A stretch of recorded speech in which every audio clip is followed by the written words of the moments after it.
दोस्तों, जैसा कि आप सब लोग जानते हैं, 2 दिन पहले राकेश झुनझुनवाला जी की अनफॉर्चुनेट डेथ हो चुकी है, जिसकी वजह से जो उनका 5 टू 6 बिलियन डॉलर्स के आसपास की इन्वेस्टमेंट हैं स्टॉक मार्केट में, उनके ऊपर आज सारी की सारी नज़रें बनी हुई थी। और दोस्तों, ऐसे जो इंसिडेंट्स होते हैं कि किसी बहुत बड़े इन्वेस्टर की डेथ हो जाना, ऐसी चीज़ें आपको मार्केट में बहुत कम सुनने को मिलेंगी, ऐसे इवेंट्स बहुत कम देखने को मिलेंगे। सो उसके अगले दिन मार्केट में कैसा रुख रहता है, स्पेशली ऐसे स्टॉक्स में जिनका उनका बहुत बड़ा इन्वेस्टमेंट था, उनको वॉच आउट ज़रूर करना चाहिए। ये एक लर्निंग अपॉर्चुनिटी होती है हम सब के लिए। इस वीडियो में हम उनके कुछ ऐसे स्टॉक्स को देखने वाले हैं जिनमें उनका बहुत बड़ा स्टेक था, और उन स्टॉक्स में आज एग्जैक्टली क्या हुआ वो सब चीज़ें देखने वाले हैं। सो सबसे पहले मैं उनके अगर टॉप होल्डिंग्स के बारे में बात करूं, वैसे तो उनके पोर्टफोलियो में 32-33 के आसपास स्टॉक्स हैं, लेकिन सबसे ज़्यादा बाकी कंपनीज़ में इनके छोटे छोटे स्टेक्स हैं। सबसे ज़्यादा बड़े जो स्टेक्स हैं उनके बारे में हम बात कर लेते हैं।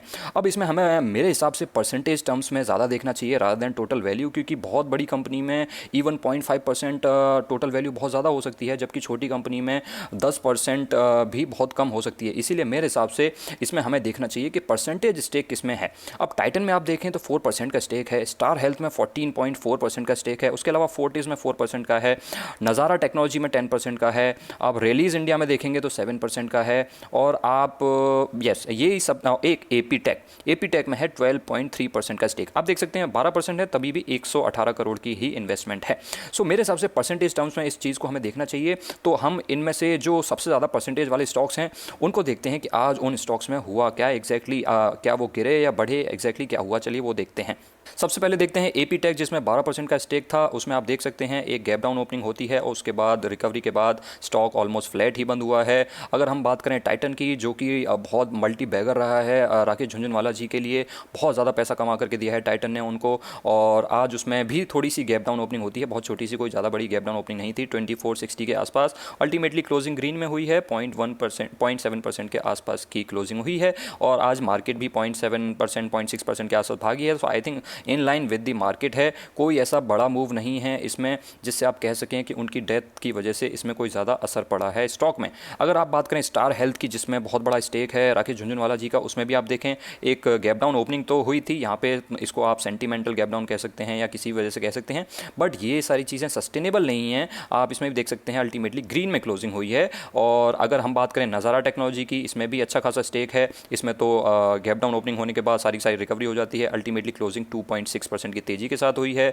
अगर हम बात करें फोर्टिस की, फोर्टिस में कोई ज़्यादा बड़ी गैप डाउन ओपनिंग नहीं थी, बट अल्टीमेटली जो क्लोजिंग हुई है वो 4% की तेज़ी के साथ हुई है। इसका मतलब आपको इसमें क्या पता चल रहा है कि इससे हमें ये पता चल रहा है कि इसमें डेथ की वजह से कोई ज़्यादा बड़ा असर नहीं पड़ा है उनकी होल्डिंग्स वाले स्टॉक्स में, चाहे कितनी भी बड़ी होल्डिंग हो। एपी टेक में तो आप देख सकते हैं कितनी बड़ी होल्डिंग थी, अभी हमने डिस्कस किया था 12% की होल्डिंग थी, उसके बावजूद स्टॉक में कोई बहुत ज़्यादा बड़ी गिरावट नहीं हुई है, और गिरावट होनी भी नहीं चाहिए। मुझे नहीं लगता इसमें कोई गिरावट होनी चाहिए अनलेस वो किसी कंपनी के प्रमोटर्स हैं, क्योंकि जब तक प्रमोटर्स नहीं है तो कंपनी को चलाने वाले तो चला रहे हैं, कंपनी के जो रेवेन्यूज़ हैं, जो प्रॉफिट हैं, जो बिजनेस है, वो तो चल ही रहा है। और उनकी डेथ के बाद ऐसा तो हो नहीं जाएगा कि अगले दिन सारे स्टॉक्स बेच दिए जाएंगे। ऑब्वियसली जो उनके इन्वेस्टमेंट हैं, जो उनके स्टॉक्स हैं, वो उनकी कंपनी उनको संभालेगी, उनके फैमिली मेम्बर्स को वो स्टॉक्स दिए जाएंगे, या कंपनी चलाती है तो कंपनी चलाएगी। सो एनीवेज वो सारी चीज़ें मैनेज की जाएंगी। इसका मतलब ये बिल्कुल भी नहीं है कि अगले दिन वो स्टॉक्स गिर जाएंगे। सो ये लर्निंग है हमारे लिए कि अगली बार अगर ऐसा कभी होता है, भगवान ना करे ऐसा कभी होता है कि किसी बड़े इन्वेस्टर की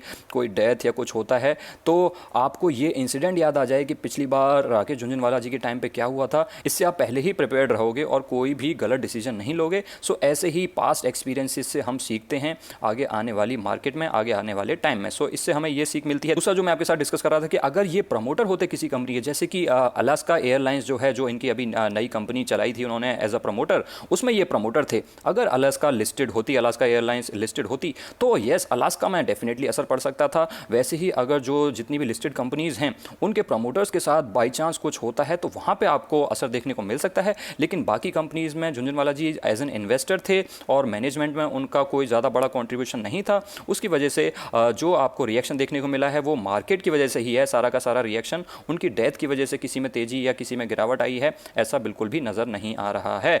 सो ये एक लर्निंग है हमारे लिए। सो इस छोटी सी वीडियो से मैं आपको सिर्फ यही बताना चाहता था। बाकी ये एक हमारी प्लेलिस्ट है जो मैंने बिगनर्स के लिए बनाई है। अगर आप लोगों ने ये देख लिया तो अच्छी बात है, अगर नहीं देखी तो आप देख सकते हैं और मुझे नीचे कमेंट में बता सकते हैं कि ऐसी और कौन सी टर्मिनोलॉजीज़ हैं जो आप जानना चाहते हैं और आप चाहते हैं कि मैं उनके ऊपर वीडियो बनाऊं।